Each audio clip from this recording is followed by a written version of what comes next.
Hi, I'm Ed. Oh, and that's 18-year-old me at the helm on my Clipper Race circumnavigation.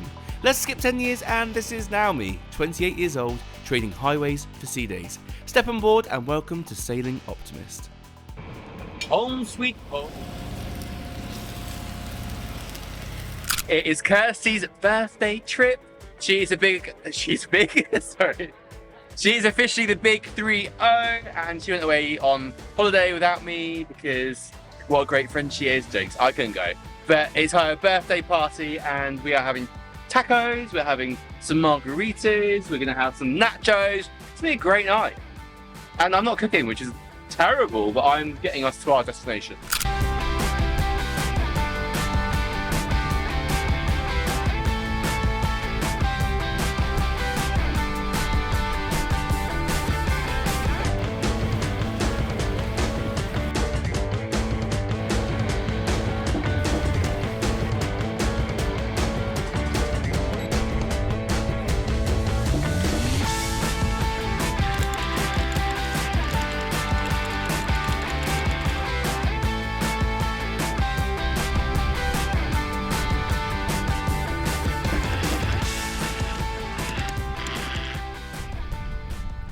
So people always ask me on my channel to show them how to do things like single-handedly, and I'm 99% of the time a solo sailor, and anchoring by myself doesn't really faze me, but I know sometimes anchoring for a lot of people can be quite stressful, especially when I see couples at the beach like shouting at each other.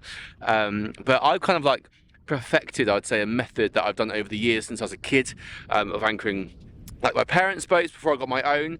And so what I do is I always go head to wind. Sometimes you do have to contend with a tide, so I always use the elements to my advantage. So the boat will naturally then, if I go head to wind and against the tide, once I go into neutral, it will drift backwards.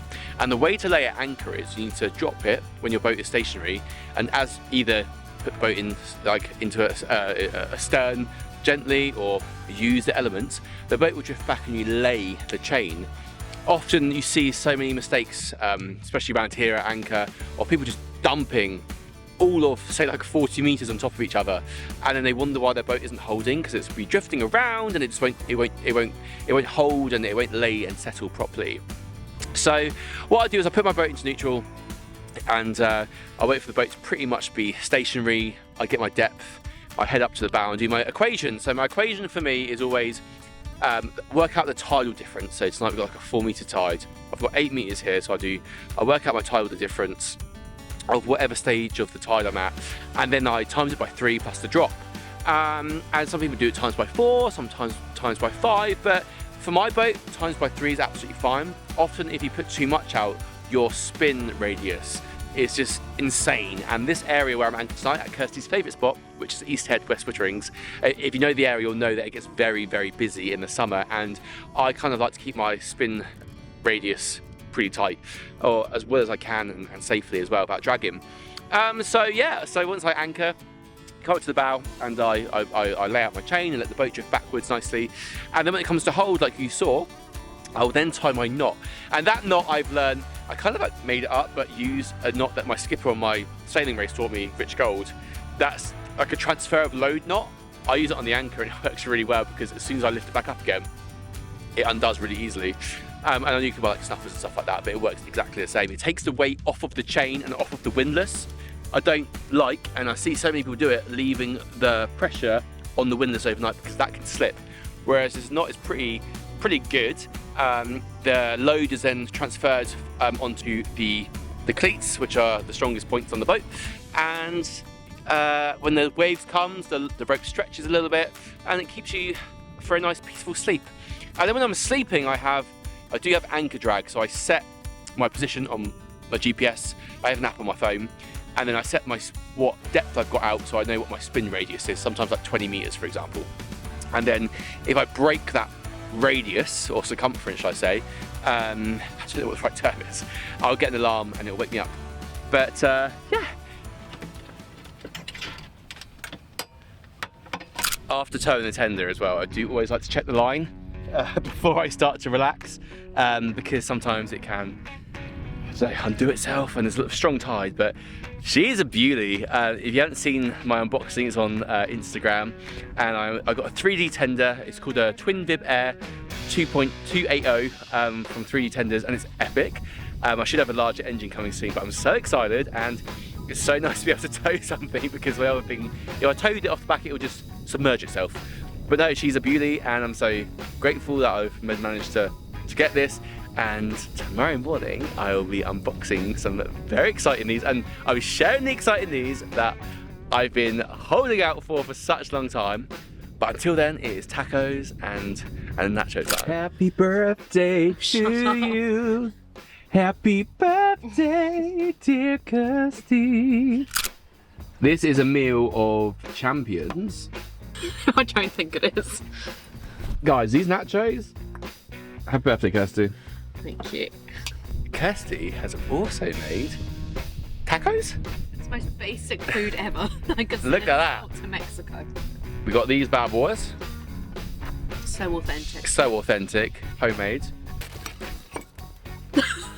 Boat life. Wouldn't believe you had a restaurant. Are you ready for this? Kirsty. Taste of Mexico, this is. That was so graceful. That mince is delicious. Hmm? Because you bought the 10% fat. What? Yeah. What do you mean? I thought lean mince burns. Mmm. Tastes incredible. Right, okay. As it is Kirsty's big 3-0, everyone. Just to reaffirm your age. I'm going to do the washing up. So Kirsty has requested margaritas for her birthday. So we need some ice, lime, tequila, and Contro. If you don't like margaritas, you can't be my friend, because they are some of my favourite things in the world. But I won't be having one tonight because we're at Anchor, so I'm making this especially for Kirsty. The trick, back in my bartending days, you need to fill your chalice up to the top with ice. A little bit of tequila. I hope you're thirsty.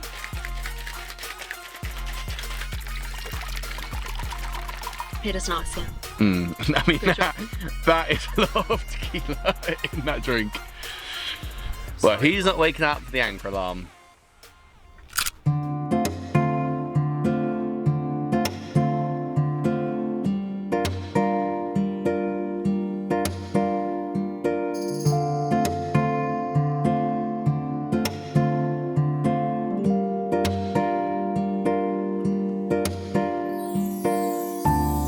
See? I do not like when you Stunning. I'm Scottish. So me and Kirsty are sat downstairs with our face masks on. Kirsty, let's see. That's so scary. And we're watching Below Deck. We're basically old people because it is 8 o'clock and it's time to go to bed. I've got my eye mask keeping my hair up. But Below Deck's our favourite programme. For those of you who don't know, I actually worked on a super yacht as a deckhand. Really fun time in my life. It's definitely something that I might actually go back to one day. But we loved watching Below Deck because it is nothing like yachting. I don't care what people say, you do not go out and party as they do on this programme. And we love the drama. So yeah. For now, good night, and we'll see you in the morning. Good morning. I have to be quiet because Kirsty is still sleeping and she's only like 20 foot away from me. But I woke up this morning, it's like 7 a.m. and all night it was really rocky because of like the spring tides and there's a lot of water moving through, and just where we anchor, we're like rolling side to side. But it's so foggy this morning, I can hear the ship's horns out in the Solent.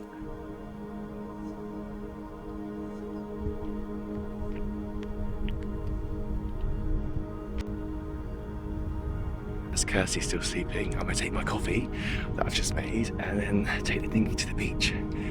So yeah, it'd be nice to get on the sand and go for a little stroll.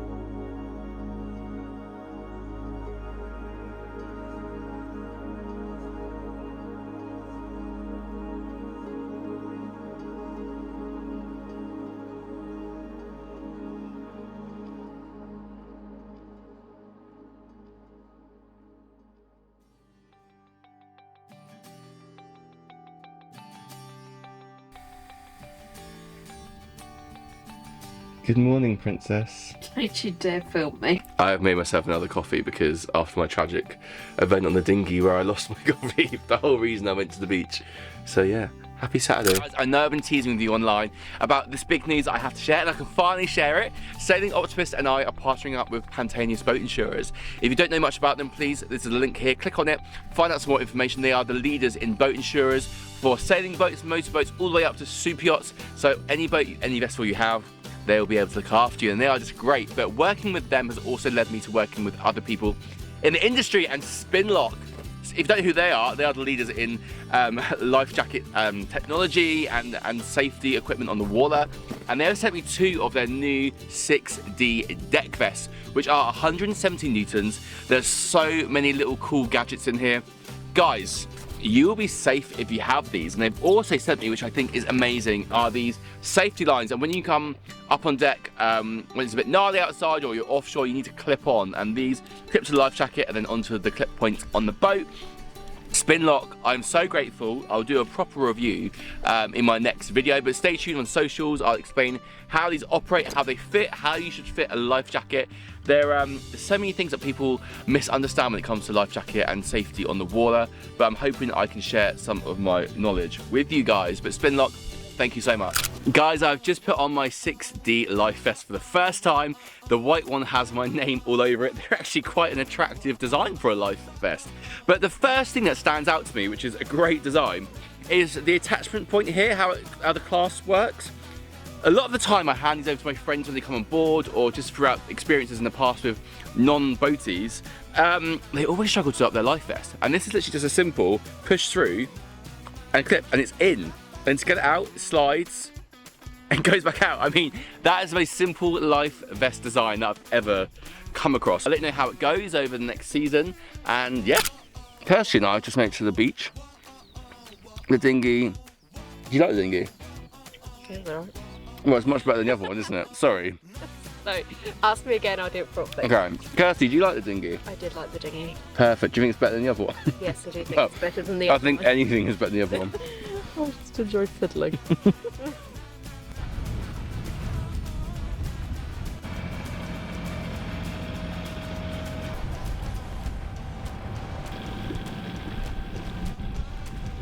So living on a boat is no different to living in a house. You've got to keep your home tidy, you've got to keep your boat clean, and you are always up against it on a boat. Like, all the elements are trying to get things eroded, the wood's going to go green, and you've got to keep on top of it. So a good client of mine, JDK Marine, I'll put his socials here. We make some epic content together. Please go check it out. And he is a master of his craft when it comes to detailing and polishing and keeping your boat like looking brand new. And both of us work with a company called NO.8. So JDK has given me a product. I've actually filmed for this company up in London, and it's such a versatile product. Like, by the way, I'm not sponsored by him, but should be. This product is sick. Like, you can change the concentration level depending on what you're trying to clean. So like, it gets rust stains off, it gets watermarks, it keeps your hull nice and clean. It works with synthetic teak, real teak. Like, it's so versatile, and you just change up the concentration for what you need. It's got all the information on the back, and there are some epic videos on YouTube that explain all the concentration process that I may or may not have filmed. But I'll put a link here actually, because it's really, really good for you to know. Go check out their products, they're amazing, and they're super good for the environment, they're eco-friendly, and yeah, so I'm going to crack on with cleaning the boats.